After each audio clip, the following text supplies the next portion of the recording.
All right, gang. Well, I found myself with a few minutes to spare here, so I thought I might make a start of explaining how I like to approach the fourfold human being. I like to think of it as the fourfold human being fourfold, because you have the human being is splittable into four parts, and each of those parts is understandable in four different ways that all relate to one another. So, like, for example, you understand the human being as like the microcosm internally, right? The constitution of the human being from a spiritual scientific perspective. You see how the human being fits into nature vis-a-vis the other kingdoms of nature, right? It's like the external perspective. There's the cosmological historical perspective, where you understand what the basis of the creation of these different parts of the human were, and where back in cosmic history they date to, and how that affects everything else. And then finally, you have like the elemental basis, right? The actual material basis for the human, given, at least for now, in the classical Greek elements: earth, water, air, and fire, as I'm sure you're familiar with. That's still pretty much the Western magical elements. The Chinese divided into 5. Kukai divided it into 6, depending whether you want to count consciousness as an element, which is like weird, right? Because it's like the element that is not an element, even though arguably, yes, consciousness had to have been the basis of all the elements at some point. But anyway, the fourfold human being fourfold. Today, we're just going to focus on the physical body, because that's more than enough. So, right, science, material science, and basically just the modern scientific edifice only regards physical matter as something that exists. Now, technically, matter is like modifiable, right? Because energy exists. And, thank goodness for E equals MC squared, because if we didn't think that matter and energy were somehow exactly the same thing in some capacity, I mean, in terms of being interrelated, we wouldn't be able to say that matter is all there is, because you have that inconvenient existence of force, right? Especially forces like gravity, which don't seem to be material in basis.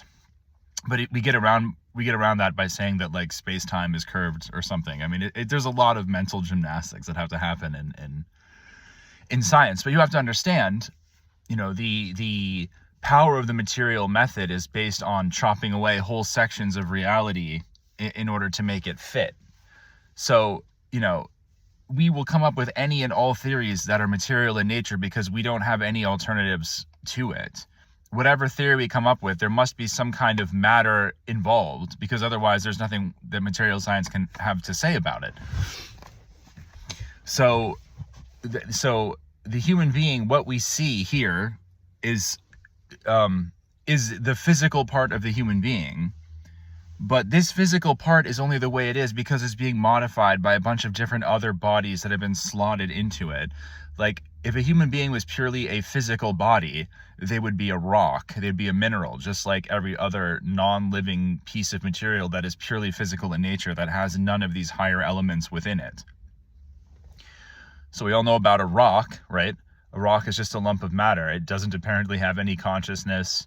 It doesn't change or grow. It's completely at the mercy of external forces, except, I guess, in the sense of some of its like laws of crystallization. But I mean, you would basically say that it was subject to those laws, not that they were like generating them, but they do generate them out of substance. So I mean, there are physical laws of accumulation, I guess you could say. But also, if you understand that the way that geology works is not as science originally presents it, like science would agree with this, but the time wouldn't be correct. There was a time when all of the minerals were essentially like molten, but they were more like wax, because it's true that they were hotter, but they were like much more viscous, right? Like lava gives you sort of an idea, but it's not quite the same. But the point is, like, the minerals kind of got into their current formation because they all cooled in there at some point, having fallen out of a more liquidous sort of phase, a waxier phase, I should say, because even the metals were essentially like a wax back then, and not that long ago. But I'm arguing about years, and history is not really super important, especially because I'm not sure if practically it can come to anything. But yeah, so the physical body is what we see here. Like, if you were to take away the higher parts of the human and get the physical seed that a human is started from, it would be more like a star than like a lump of matter, because it's a very special sort of thing. The physical matter that humans are made of is not just the same lumping stuff is out there. In fact, there's a certain degree of inversion between what the human is made out of and what the macrocosm is made out of. It varies, but it's one of the huge blind spots of science that they think that all material is the same in all contexts, whereas something in the human being is inherently different than something outside. And when you examine, say, like a corpse or a part of the human being that has been cut away, it's not the same thing as observing it in situ, in vitro, whatever, alive. So anyway, we're not going to get into all that, but obviously if you're here on this channel, you're probably thinking, oh, maybe there's like a little bit more to this story. And yeah, there's actually quite a bit more to the story, but we're focusing on the physical body today. So the physical body is the oldest part of the human being, in the sense of like manifestation. I mean, the soul spiritual part, like, descended out of eternity. It's the eternal part of us. And so trying to pinpoint when that happened, it's like trying to find a point to the left or right of a vertical line. Like, it's not possible, right? It's like archetypal time or eternity. So even the upper part of the human has no like meat space origin, but you can track the origin of the physical human structures to a certain point in cosmic history. And by one, I mean clairvoyants that are not myself. What I'm presenting here is stuff that when people are starting to get into spiritual science and they find out that it's like, oh, there's a method to obtain clairvoyance and, figure out all this stuff on your own. There's this propensity to treat this in the way of an ordinary science, which is just like, okay, so I just don't have the right apparatus, but I need the apparatus in order to see these things for myself. And like, clairvoyance doesn't exist to satisfy curiosity like the old clairvoyance does, but the new one is only going to come to you if there's like a purpose to it. And I mean, you would find that out as you went and cleared things away and went through self-discovery and stuff. So, but my point is simply that when you are examining these things, you just need to bring them into your mind and work on them. You don't need clairvoyance. You just need imagination and the will and enthusiasm to actually kindle these things to life. Occult research is not just like reading something off a page and then memorizing it. Because, if you're learning about ancient Saturn, which is this ancient past where the physical body was created for the first time out of like Akashic mind stuff or whatever. I mean, out of a primal sort of matter that does not really matter at all in a conventional sense. You go back to Saturn, and yeah, so let's start at the physical body. We did that. So we talked about minerals, and so as you can see at this time in history, Earth, right? This is the fourth of 7 phases. And we're in the middle, right? There's 3 planetary phases preceding us and 3 after, and the Earth will literally disappear into cosmic sleep and then reappear in an evolved form, sort of. It's complicated. 3 more times after this. But this is the first time that we've ever had Earth, solid matter. And I won't get into all the differences of the elements just yet, but the thing about Earth that's so nifty from a spiritual perspective is it is solid. Like, it's not transparent to spirit. I mean, it's sort of either you, well, it's like it's invisible essentially. To say it doesn't like block sight. It's like, well, it doesn't. But the point is, it's solidity. It's spirit that has completely forgotten itself and is able to just occlude entirely. And that is also the basis of our physical body now on Earth, is obviously solid matter. I mean, I know we're like 80% water or whatever, but that solid skeletal structure is what makes all of this possible, regardless of how much water be up in there. So Saturn was 3 planetary phases ago. So the reason these phases existed is because essentially in order to bootstrap matter out of nothing, it requires an entire like kalpa of cosmic progress. So in order to make heat, okay, so fire is not like burning gas. When people think of fire, they think of, what is it called? Like black body radiation of like gas streaming off of it. Like those are flames, right? That's a fire. But fire in an occult sense is simply heat. So modern science regards heat as is not a state of matter. It's something that can penetrate matter, but it's not matter itself. Whereas occultism would say if you refine air more and more, you get to heat, you get to fire. And it kind of actually makes sense because air has this expansive flowing out quality, right? But it still has some density and condensation and stuff, whereas heat is just a ray. It rays in all directions, right? Like heat emanates, and it fully has that outward quality, whereas the denser and denser matter, air is kind of like, it expands, but it still kind of moves inwards. And then water, and then you get full attraction, full power of gravity applying to water, and then solidity, whereas air has like some levity to it, and fire is like pure levity by comparison. So fire can interpenetrate the other states of matter because it's finer than them, although it's like qualitatively different.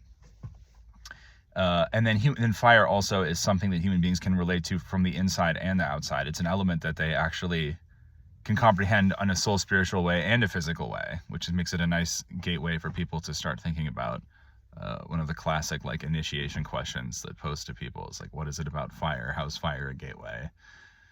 And the transmutation of the offering into smoke and light and stuff. There's lots of good things to be gleaned from that, but that's more of a discussion for air. So the human being's physical body has gone through several densifications, and these are all a result of literally like the entire cosmos working on a planetary epoch, doing a ton of stuff that I can't go into right now, packing everything up, taking a rest, bringing it all back up into a higher spiritual state in order to work on it in a different way. Involution and evolution, right? You have this expression of these processes, and then everything goes back into itself, and there's a process of preparation, and then everything comes out again. It's like a breath, everything is like this cycle. It's just incredibly long. And so we had to pack everything up. We had to create fire, and then fire was densifiable into air, and then air is densifiable into water, and then water densified into earth. So just as an overview, and these names, like, they do mean things, but it's not really super important. They're just labels. And I sometimes wonder if we shouldn't just completely label these differently, but I'm just gonna go with what Steiner said. So we usually say ancient or old to differentiate them from the modern planets, right? But we have old Saturn, right? Old Sun, old Moon, and then Earth, which is today. But by Earth, we don't just mean the planet Earth. It's literally the entire solar system that the Earth is just the center of at this time. In these previous phases, we didn't have all of these differentiated planets and stuff. In fact, it was only in the moon phase that we even had a unitary body with a moon-like thing going around it. It was essentially a sun and a moon only. And prior to that, the splitting offs were not like planetary. I think they were like rings, maybe. I mean, everything is anticipated in a different way. But the fourfold understanding of the physical human being, right? You have one. Great. This is the one complication here. So yes, physical body is now associated with the earth element today, but back when it was created, there was no earth, there was no air, and there was no water. The physical human being was a heat structure back in the day. And we, as soul spiritual beings, were very, very unrelated to these. We were actually existing way under the structures because we were like, well, we weren't ready. I mean, we were supposed to come down now on the earth phase. That's when we were supposed to inhabit these bodies, and other entities have been working on them separately in a different way for a long time, which we will go into when we actually talk about cosmic history. I don't want to go into that per se. It's just that you need to understand that the physical body has its origins in heat, and it's only after 3 epochs that it's actually crystallizable into earth and usable in the way it was intended to be a reflection for the physical self-oriented eye of the human being. So the physical body is the basis of everything. It started everything off. And then over the next cosmic epochs, you'll see we'll be adding these other finer bodies of the human being. But I figure, start with the basics. Start with the thing that we can all agree exists, the physical body. Now, like I said, what you're seeing is actually a synthesis of many different things. This is the physical part of what we see. But again, if we were only seeing what was physical, we wouldn't see this. I mean, that is to say, we were only seeing the result of what was physical. So that's the physical body. And we're going to be doing the other ones, coming up. I hope that made sense. And I'll do like an overview or something of all of them when you get through them. But I appreciate your patience. And I hope that was informative. Toodaloo.